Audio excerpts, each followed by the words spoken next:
বাড়িতে আজ কিছুই নেই, পড়ে আছে শুধু একটা ঝিঙে, দুটো আলু আর একটা টমেটো। তাই দিয়েই যা বানালাম সেটাই হাত চেটে পাত চেটে খেয়েছি। আমার কাছে আজকে 2 পিস মাত্র কাটা বোনা পড়ে আছে। ছড়িয়ে দেবো স্বাদ মতো নুন। হলুদ দিচ্ছি না দেখে যারা কমেন্ট বক্সে গালি লেখার জন্য এক্ষুনি দৌড়ে চলে যাচ্ছেন, একটু দাঁড়ান প্লিজ। নুন মাখিয়ে মাছটা রেখে দিলে সেখান থেকে একটু জল বেরোয়। জলটা ফেলে দিয়ে এবার আমি হলুদ দেবো ও মাছের গায়ে মাখিয়ে নেব। কড়াই ঢেলে দিন সর্ষের তেল 2 টেবিল স্পুন মতো। ভালো করে গরম করা অত্যাবশ্যকীয়, না হলে কাঁচা তেলে মাছ ছাড়লে ফেভিকুইকের থেকেও বেশি জোরে মাছ আটকে যাবে কড়ার সাথে। যতক্ষণ মাছ ভাজা হচ্ছে আমি বরঞ্চ অন্য কাজগুলো করে নিই। আমি বাবা একদম সময় নষ্ট করতে ভালোবাসি না। হ্যাঁ সেই তো, সপ্তাহে ঘুম থেকে উঠে 9টা পর্যন্ত রিলস দেখো খাটে শুয়ে শুয়ে। ওটা সময় নষ্ট করা না, ইউটিলাইজ করা।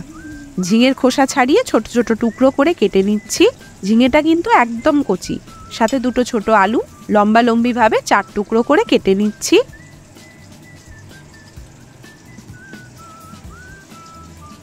টমেটোটাকে বড় বড় টুকরো করে কাটলাম। সব কাটাকুটি শেষ। মাছেরও এক পিঠ ভাজা হয়ে গেছে, এবার আরেক পিঠটা উল্টে ভেজে নেব। লাল লাল করে মাছ ভাজা না হলে ঠিক যেন জমে না। তবে এটা দেখে আমার লোভ লাগছে গো, মনে হচ্ছে মাছ ভাজাটা তুলেই ভাত খেয়ে নিই। এই পাগল নাকি? আমাদের দর্শক বন্ধুরা দেখছে, রান্নাটা শেষ করো।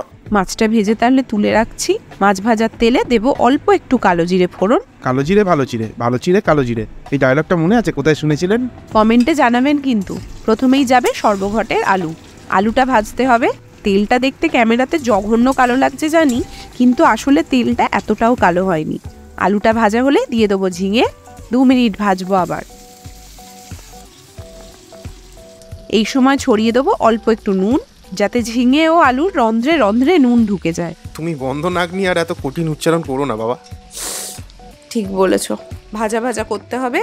এবার দিয়ে দেবো লাল লাল টমেটো, সাথে 4-5টা চেরা কাঁচা লঙ্কা। 1-2 মিনিট একটু নাড়াচাড়া করে নেবো। এক এক করে গুঁড়ো মশলা দিয়ে দেবো। অল্প একটু কাশ্মীরি লঙ্কা রঙের জন্য, জিরে গুঁড়ো 1/2 চা চামচ, হলুদ দিলাম 1/4 চা চামচ।